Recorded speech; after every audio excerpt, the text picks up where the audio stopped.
क्या वाकई कांग्रेस के अंदर राहुल गांधी, मल्लिकार्जुन खड़गे एक नई जान फूंकने वाले हैं?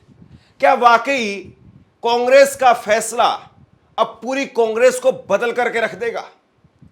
राहुल गांधी और मल्लिकार्जुन खड़गे कल कांग्रेस के अधिवेशन में बोल रहे थे और यहां पर जिस तरीके से मल्लिकार्जुन खड़गे ने दो बड़ी बातों पर अपनी बात रखी, एक तरीके से एजेंडा सेट कर दिया, यह अपने आप में बहुत बड़ी बात हो जाती है। ईवीएम को लेकर के मल्लिकार्जुन खड़गे बोले और दूसरा, काम नहीं करने वाले नेताओं की रिटायरमेंट पर बोले और तीसरी बात कही राहुल गांधी ने डीसीसी प्रेसिडेंट के बारे में कि हम डीसीसी, डिस्ट्रिक्ट कांग्रेस कमेटी के प्रेसिडेंट को सख्ती देने जा रहे हैं। अब यानी एक तरीके से एआईसीसी वो तय करेगा, उसके हाथ में पावर है, और दूसरी पावर देने की बात हो रही है डिस्ट्रिक्ट कांग्रेस कमेटी के प्रेसिडेंट को। यह अपने आप में बहुत बड़ा काम है, कितना हो पाएगा ये अभी देखना बाकी है। लेकिन जिस तरीके से मल्लिकार्जुन खड़गे ने कल ईवीएम को लेकर के और रिटायरमेंट वाले बात पर करारा प्रहार किया, भाजपा की तरफ से प्रोपेगेंडा शुरू हो गया और भाजपा तस्वीरें दिखाने लगी, ट्वीट करने लगी। भाजपा के आईटी सेल के हेड अमित मालवीय वो ट्वीट करने लगे कि मल्लिकार्जुन खड़गे का अपमान किया जा रहा है। दरअसल मल्लिकार्जुन खड़गे कांग्रेस में जो काम करते हैं, शायद जेपी नड्डा वो काम कभी करने की सोच भी नहीं सकते हैं। ये दिखाई देता है, मैं अपनी तरफ से नहीं कह रहा हूं। सबसे पहले आप देखिए, ईवीएम को लेकर के मल्लिकार्जुन खड़गे ने साफ तौर पर कह दिया कि जो विकसित देश है वो ईवीएम नहीं इस्तेमाल कर रहे हैं, तो नरेंद्र मोदी आखिरकार ईवीएम के पीछे क्यों पड़े हुए हैं? पूरी दुनिया के विकसित देश ईवीएम को छोड़कर बैलेट पेपर की तरफ चल गए हैं। कहीं भी दुनिया में ईवीएम्स नहीं है, सिर्फ भारत में है। इसीलिए विकसित देश भी बैलेट पेपर में है, लेकिन हम ईवीएम पे चल रहे हैं। ये सब फ्रॉड है, मैं ये कहूंगा, लेकिन वो लोग प्रूव करो। अरे आपने ऐसे टेक्निक बना लिए हैं कि जिससे आपको फायदा हो, अपोजिशन पार्टी को नुकसान हो, ऐसे टेक्नोलॉजी बनाकर अगर हमको हराना चाहते हैं तो आज नहीं कल इस देश के नौजवान उठेंगे और आपको हाथ पकड़ के ये कहेंगे हमको बैलेट पेपर होना चाहिए, ईवीएम नको। मल्लिकार्जुन खड़गे जब मंच से बोल रहे थे तो उन्होंने एक ऐसी बात कही जिसके बाद में तालियां बजने लगी, सन्नाटा भी कुछ देर के लिए रहा। उन्होंने कहा कि जो नेता पार्टी में हैं लेकिन काम नहीं कर रहे हैं, या तो वो नेता रिटायर हो जाए या उनको बाहर कर दिया जाए, और ऐसे नेताओं की पहचान की जाए कि जो नेता हैं तो सही पार्टी के अंदर लेकिन किसी काम के नहीं है। जो लोग पार्टी के काम में हाथ नहीं बटाते, उन्हें आराम करने की आवश्यकता है। जिम्मेवारी नहीं निभाते, उन्हें रिटायर होना चाहिए।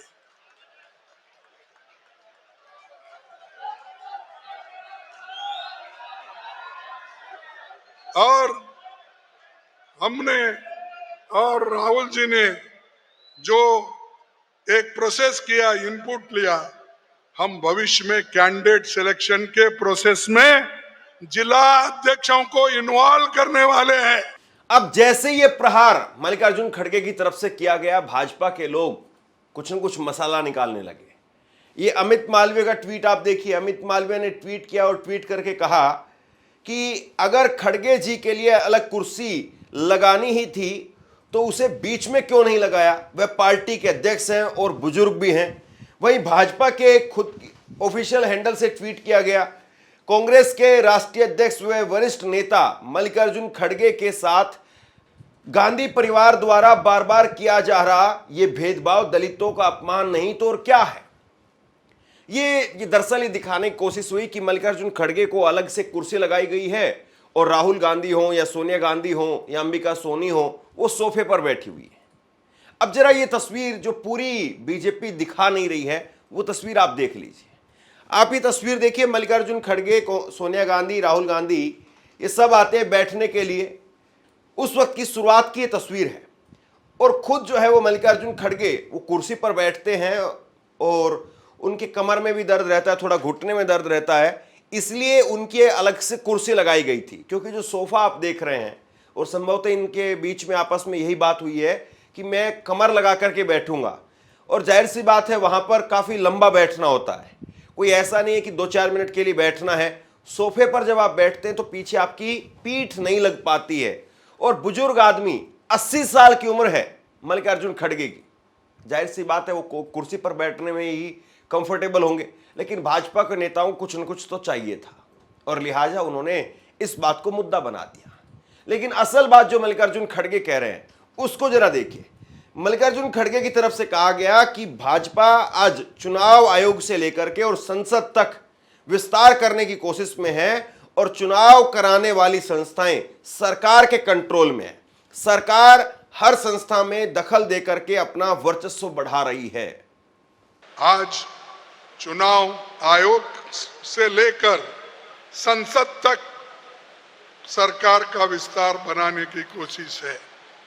इलेक्शन इंस्टीट्यूशन भी उनके कंट्रोल में है, और सरकार हर चीज में आज इंटरफियर करके अपना वर्चस्व हर जगह बिठा रही है।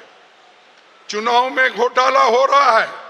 राहुल गांधी जब बोलने के लिए आए तो उन्होंने सबसे पहले तो नरेंद्र मोदी की 56 इंच की छाती नाप दी कि नरेंद्र मोदी की कैसी 56 इंच की छाती है कि नरेंद्र मोदी की चूं तक नहीं निकलती। कहां गई 56 इंच की छाती? कहां गए नरेंद्र मोदी? एक शब्द नहीं निकलता मुंह से। पहले नरेंद्र मोदी अमेरिका गए, याद है आपको, गले लगे थे। इस बार गले लगने वाली फोटो देखी आपने? कहां गायब हो गई? राष्ट्रपति ट्रंप ने ऑर्डर दिया, जिनको मोदी जी अपने मित्र कहते हैं, ऑर्डर दिया, सुनो इस बार गले नहीं लगेंगे, इस बार नए टैरिफ लगाएंगे। जूं तक नहीं निकली, आज तक गायब है। अब आर्थिक तूफान आ रहा है, करोड़ों लोगों को नुकसान होगा। 50 साल से सबसे ज्यादा बेरोजगारी आज है। कहां गए नरेंद्र मोदी? कहां छुप गए हैं? बांग्लादेश का राष्ट्रपति उल्टा बयान देता है और नरेंद्र मोदी जी उसके साथ बैठे हुए हैं, चुप, एक शब्द नहीं निकलता मुंह से। कहां गई 56 इंच की छाती? ये हमारे जो नए प्रधानमंत्री हैं, ये सीधा सामने मत्था टेक देते हैं। राहुल गांधी ने कहा कि देश में आर्थिक तूफान आने वाला है, और डोनाल्ड ट्रंप के नरेंद्र मोदी इस बार गले तो नहीं लगे, लेकिन डोनाल्ड ट्रंप ने भारत पर टैरिफ जरूर लगा दिया। पहले नरेंद्र मोदी अमेरिका गए, याद है आपको, गले लगे थे। इस बार गले लगने वाली फोटो देखी आपने? कहां गायब हो गई? राष्ट्रपति ट्रंप ने ऑर्डर दिया, सुनो इस बार गले नहीं लगेंगे, इस बार नए टैरिफ लगाएंगे। जूं तक नहीं निकली, आज तक गायब है। जनता का ध्यान वहां ना चला जाए तो पार्लियामेंट में 2 दिन ड्रामा चलाया, मगर सच्चाई है कि आर्थिक तूफान आने वाला है। इसके बाद राहुल गांधी ने कहा कि हम डिस्ट्रिक्ट कांग्रेस कमेटी के प्रेसिडेंट को पावर देने जा रहे हैं, उनको शक्ति देने जा रहे हैं। वो तय करेंगे कि उनके इलाके में किसको टिकट मिले, किस नेता को आगे बढ़ाया जाए। वो निगरानी करने का काम करेंगे कि कोई नेता वो काम कर भी रहा है या सिर्फ नाम भर का नेता है। कांग्रेस प्रेसिडेंट, वर्किंग कमेटी और पार्टी के सीनियर नेताओं की काफी मीटिंग हुई है, और हम चाहते हैं कि जो हमारे डिस्ट्रिक्ट प्रेसिडेंट्स हैं उन्हें हम पार्टी की नींव बनाएं, और हम चाहते हैं कि उन्हें, जो हमारे डिस्ट्रिक्ट प्रेसिडेंट्स हैं, डिस्ट्रिक्ट कमेटीज हैं, उन्हें पार्टी शक्ति दे, पावर दे और जिम्मेदारी दे। तो ये बदलाव हम कांग्रेस पार्टी में लाने जा रहे हैं।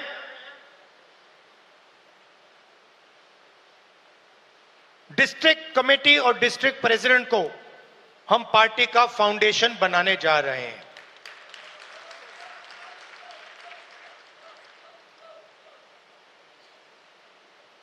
अंत में आप सबको लड़ना है, और मैं जानता हूं कि यह आसान नहीं है, क्योंकि उनके पास धन है, उनके पास हिंदुस्तान के सारे इंस्टीट्यूशंस हैं, उनके पास सब कुछ है, मगर जीत हमारी होगी क्योंकि हमारे पास सच्चाई है और देश की जनता का प्यार है। तो घबराने की कोई जरूरत नहीं है। आप देखना आने वाले समय में कांग्रेस पार्टी, बीजेपी और आरएसएस का क्या करने जा रही है।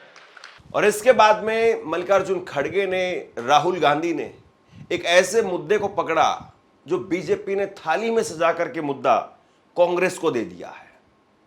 भाजपा के एक पूर्व विधायक, मैंने आपको 2 दिन पहले खबर भी दिखाई थी, भाजपा के एक पूर्व विधायक ज्ञानदेव आहूजा, उन्होंने कांग्रेस के नेता प्रतिपक्ष टीकाराम जूली के मंदिर जाने के बाद में उसे गंगा जल से धोने का काम किया। और इसको लेकर के राहुल गांधी ने जोरदार तरीके से बीजेपी पर पलटवार किया। टीकाराम जूली हमारे सीएलपी हैं, राजस्थान के, दलित हैं, मंदिर गए थे। उनके मंदिर में जाने के बाद बीजेपी के नेताओं ने मंदिर को साफ करवाया, धुलवाया, और वो अपने आप को हिंदू कहते हैं। एक दलित व्यक्ति को मंदिर में जाने का अधिकार नहीं देते हैं, और जब जाता है तो फिर मंदिर को धुलवाते हैं। ये हमारा धर्म नहीं है, ये हमारा धर्म नहीं है। हम भी अपने आप को हिंदू कहलाते हैं, मगर ये हमारा धर्म नहीं है। हमारा धर्म वो है जो हर व्यक्ति का आदर करता है, हर व्यक्ति को रिस्पेक्ट देता है। और ये जो बात है, चाहे ये दलितों के खिलाफ हो,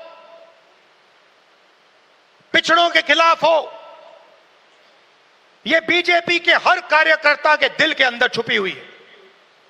ये है आप में और उनमें फर्क। आपके लिए चाहे दलित हो, आदिवासी हो, पिछड़े हो, महिला हो, अल्पसंख्यक हो, आप सबकी रिस्पेक्ट करते हो।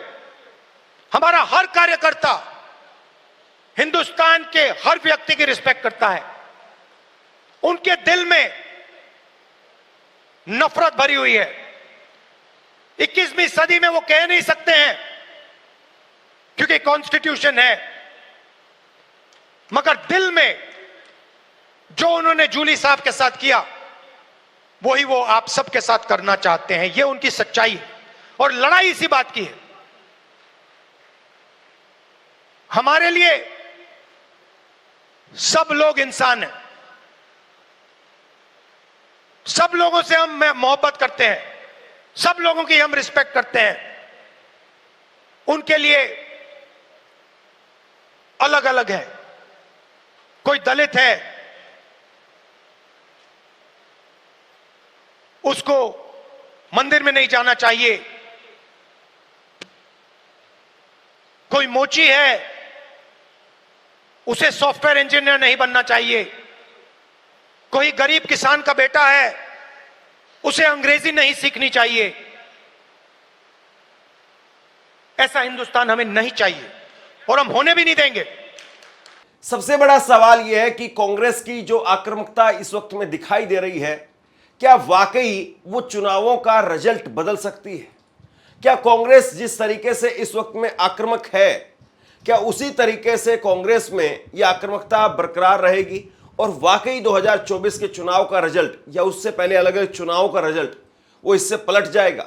बहुत बड़ा सवाल है और देखना भी बाकी है कि कांग्रेस इसमें कितना और आगे बढ़ती है, या समय के साथ में कहीं ऐसा तो नहीं है कि कांग्रेस की पकड़ या कांग्रेस के नेताओं की भाषण की धार वो अपने आप खत्म हो जाए, या जो कहा जा रहा है यहां पर उसको जमीन पर कितना अमल में लाया जाता है, जमीन पर उसको कितना उतारा जाता है, यह भी अपने आप में बहुत बड़ा सवाल है। शेयर कीजिए इस खबर को, लोगों तक पहुंचाइए, और आप क्या सोचते हैं नीचे कमेंट बॉक्स में लिख करके जरूर बताइए। आपका बहुत बहुत धन्यवाद।